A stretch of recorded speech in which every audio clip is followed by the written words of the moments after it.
Hello, everyone. Thank you so much for joining us today. Thank you. Thank you for coming back. Yes. Always glad to have you back. Always. Thank you so much. Thank you so much. Yeah. How are you doing, my I'm darling? all right. I'm fine. Yes.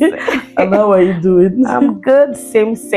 We thank God. It's been a day. It's been a day. God. Yes. Okay. So let's get right into it.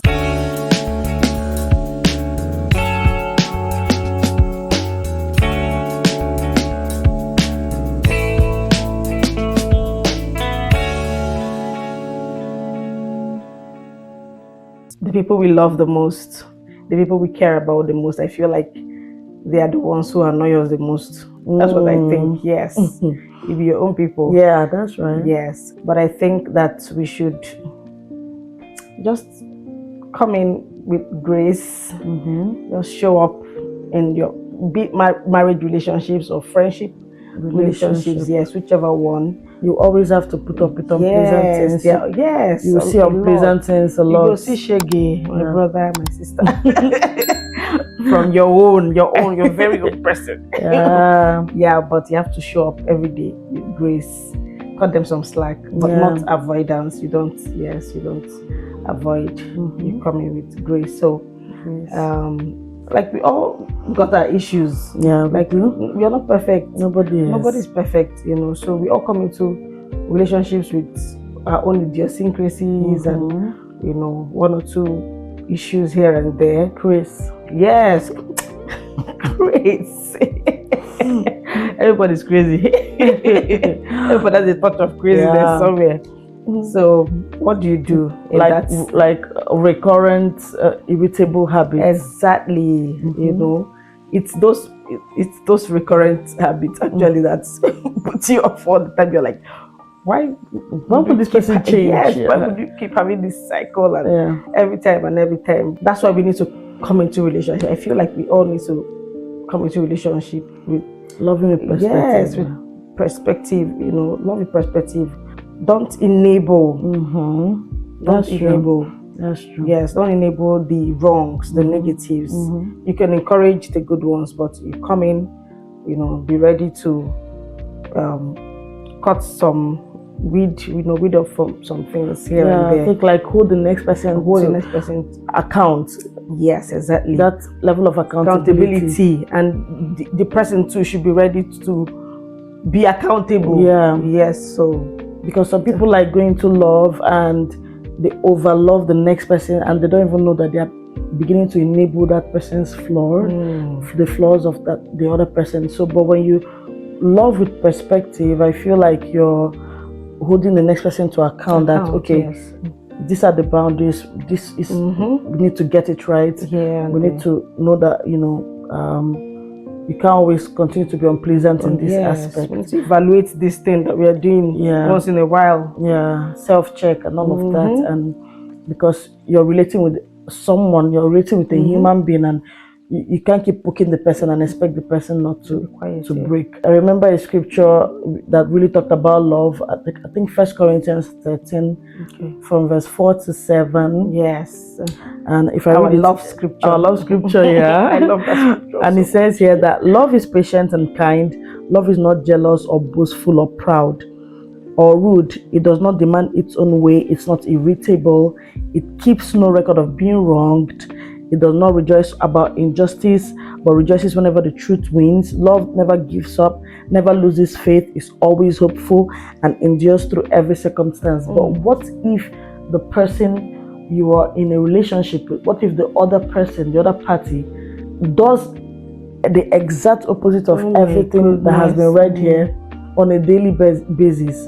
What if you have to put up with the exact opposite of everything that was put here on a daily basis? For instance, what if the person is proud, the person is not patient, so you might be in a relationship with someone who is not patient, who is not kind, who is jealous. We've seen jealous lovers a lot that even killed people because of that. Someone who is not kind. Let's not forget kindness is very important. Yes, very important virtue in relationship. Someone who is not patient, very impatient. What if you're having to deal with someone who is rude? Some people are having to do with people who are boastful. Some people are dealing with people who are irritable. any, at any slightest provocation, they're irritated. Some people are having to do with people who have A1 in keeping record of wrongdoing. Oh, that one is not good. They're ready to table it out, marshal it out, wake you up in the midnight to say you did. And then you're having to deal with someone. What if you have to deal with someone who doesn't, allow truth to win, doesn't want to, doesn't like fairness. Yeah, doesn't like fairness. He's allergic to injustice, equity. Allergic to equity and fairness. Or you have to do with someone who gives up easily, or who loses faith, or who is, who doesn't know how to endure through circumstances. For some people, they have to do with someone who is cheating. So what if you have to deal with this? And it can be anything. Yes, it can be any of these. And it can be, what if, oh my God, are there people who have all of this? You never can tell. There's some people that might have like almost 9 out of 10, 9 over 10. They're doing well. They're doing well, man. But it's something that is to be looked into, the unpleasantness, the unpleasant part of relationship, and the fact that you shouldn't have to put up with the unpleasant. You shouldn't have to be quiet. Yeah, you do not have to be quiet. And the big question here is, what are you tolerating, and what is it revealing?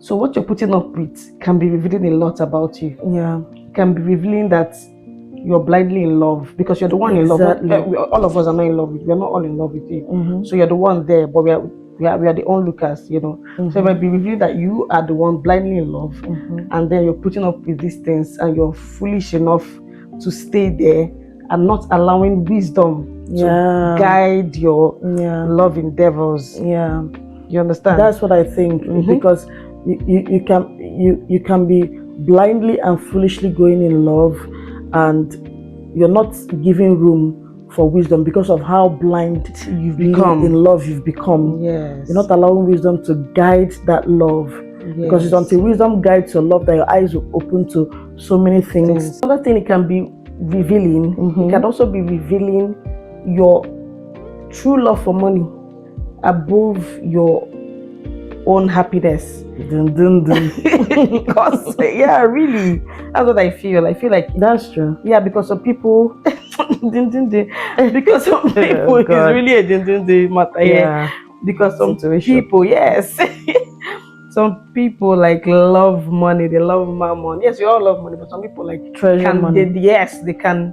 They can push and shift and throw away their happiness just because the money is coming, and they're in a relationship with a dumb baba or an odogu. Of course, you have to use that word. Or with an odogu, and all of that. So it's revealing that you love money. Yeah, you're materialistic. Thank you. Exactly. It can be revealing that hidden love. It's like a hidden love. You're hiding it. You don't want people to know. Oh, hello, we know. Some people don't even mind hiding it. They're really showcasing it, but you see a lot of women, a lot of men, young people putting up with all manner of unpleasant, character or nature or habits from their partner or friends or marriage relationship, just because of what they can gain, their selfish gain, like money gain and all of that. And they're not happy because they're putting the money above their own true happiness, like you said. Yes, and one day you can burst. Oh Lord. Yes, one day you will. Not you can. One day you will burst. Yes. Because how long can you take this for? How long can you go? Can you deal? With how long can you deal with unhappiness and lack of joy or lack of peace? Yeah. No. Some people, you see them tolerating all manner of things from their spouse. Yes. Just because they don't want to lose that comfort. Yeah, that comfort they're having, their vanity that they are funding, the AC and the materialistic things, the clothing, the cars, and anything. It can be anything, Yes. For some people, they're doing it for high maintenance. For some people, they're doing it for their family, or their children, or their parents that are poor, and they are tolerating a lot. But how far can you go? That's the question. And then another thing that your tolerance of this unpleasant things can show in you is, it can be revealing. I put it that it can be revealing your inadequacy when it comes to being expressive. It can be revealing your inadequacy when it comes to expressiveness, which is manifesting as inability to open communication with the other party. What I mean by that is, it can be revealing your inadequacy in being expressive. Some people don't know how to talk. They don't know how to be expressive. And this goes to show how that you're not able to communicate with the other party about the issue, to talk about what's going on, meet your other partner to say, look at what I'm noticing, look at the habit you're having, look at what is unpleasing to me that you're doing, and how can we go about it to resolve this. Like, have a tete-a-tete or one-on-one to resolve the matter. The workshop, thank you. So some people are that inadequate when it comes to being expressive, being communicative. Yeah, that's true. And then another thing your tolerance reveals about you, it can be that, like I put here, that it can reveal your weak confidence in your unwillingness to tackle the matter. So some people have this weak confidence. They're not that confident to face the other person. I feel like the confidence and the communication, they go together. Exactly. Some people are not that confident to talk with someone else. They rather go through the corners or talk to someone else but to face that person head on. They're afraid. Or that kind of thing. Where that weakness comes to play. Ability to meet the person. Let's tackle this issue. You've been doing this. Look at what I'm noticing. How can we go about it? It's unpleasing to me. And so I think this reveals that with confidence in us, and that's inadequacy when it comes to being expressive. Which sometimes may not be their fault. It can stem from a lot of factors. Childhood trauma, so many things, personality, or maybe the current trauma that they might be going in the relationship. For some people that are witnessing physical abuse, and all of they might not want to tackle any unpleasant thing they notice. Make everybody day their day. Make everybody day their day. Like peace reign. Like there's no need touching the lions. Let me just be sleeping. Let me remain in peace, but you're not really peaceful.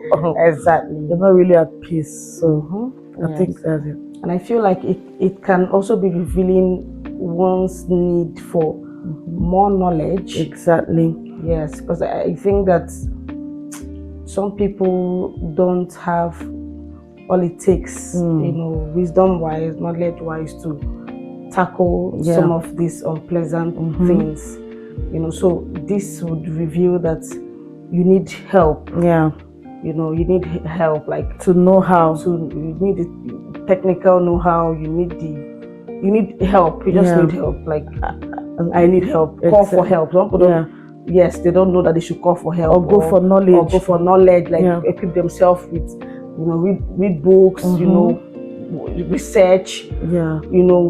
Whatever. Talk to someone. Some people don't know. They just stay there and they're like, maybe I'll die in this. No one to help me. What do? I don't think there's anything I can do. I think this is normal. Everybody's going through it. Let me not go and talk my own. My own is not different. So it's revealing that you're not knowledgeable. That you don't know that there are a lot of things out there. A lot of ways out. A lot of ways. There are like a million ways to kill a rat. A lot of strategy, and I feel like people can be so helpless in love and all of that they don't go for knowledge, because even to love someone you need knowledge to remain in a relationship you need knowledge, to keep friendship and relationships you need knowledge. And for this knowledge can also reveal that this lack of knowledge can also reveal that you do not know the best. For some people, they don't know the best timing to approach the situation. So your partner might be showing unpleasant characters and traits, but there's always the best timing to talk about it. For some of the things, it's not, you don't talk about it immediately. You watch, observe, wait for the best time to have that conversation. And I think another thing is very vital is, for some people, theirs have gotten to the point where you have to involve another person. So knowing the best person to involve that can talk about it or address it, you need, to bring in the help that you needed need, in the relationship is vital. Another thing too, I just remember this, that's if the person, the partner or the friend, has, like a group of persons or someone that the person is accountable to. Exactly. That's Spot where, on. yes, that thing comes into play. Mentorship. Yeah. You know, is being talked about a lot these days. Make sure you're going to a relationship or marriage with someone that has someone that the person is answerable to, like person reverse. Yeah. You know, not necessarily you mustn't be someone that she or he does what the person says, like, you know, to the T, but at least the person respects this person. Yeah, very important. So, yes. So if you have that person, at least it's easy to start from there to call for help. You know, before you start thinking of, okay, which other ways do I do this or that? So you can't totally do away with third party. Yes. Especially reasonable third parties. You know, when it comes to relationships, marriage relationships, friendship relationships, to guide you to your third party. Yes. Before you you bring in a wolf in sheep. Oh my God! I know grace is a muscle, you know, and grace multiplies, or say grows in mess. Okay. You know, when you're in challenging situations and all of that, I feel like that you find out over time that you get, you keep having the ability to, you know, surmount that challenge, you know, over time, but not for, you know, unpleasantness in relationships, because not when it comes to that. Not when it comes to that, because this one will wear you out. I don't think you will last for long. I don't think you'll last for long, because consequently you're going to burn out, and then it's going to wear you out, like I said, and it would altogether lead to damage. Yeah, that's right. Yes, in the end. Some people have died from this. Yes, putting up the unpleasant things. That's, you know, like just to that out of my mouth, because a lot of people have died from this unpleasant. It looks like a small thing, but it is actually like a lot. Like it's like the bane of your existence. Like nobody wants to be in turmoil, and it can affect your mental health. You know, we all want peace. You know, so it can even affect your self-confidence. It can affect everything. It can affect everything. Self-esteem. Everything, all aspects and you know, facets of your life. So, in conclusion, I think, or I'll say, you don't have to like everything about someone to love them well. Yes. But make sure the things that you don't love are things that you personally have the ability to handle. Okay.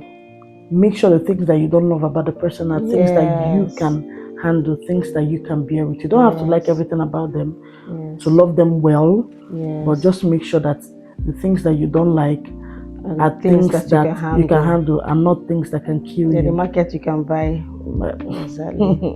Exactly. Yes. So you get. So I think that's it. Yes, that's it for today. Thank you so much. For staying with us till now. Staying through. You're the best. And make sure you're not putting up with any unpleasantness. I hope you get tips from here. Until next time, love you. Love you so much. Thank you. Remain lovely and blessed. Yes, I'm blessed. God bless you. God bless. Bye bye.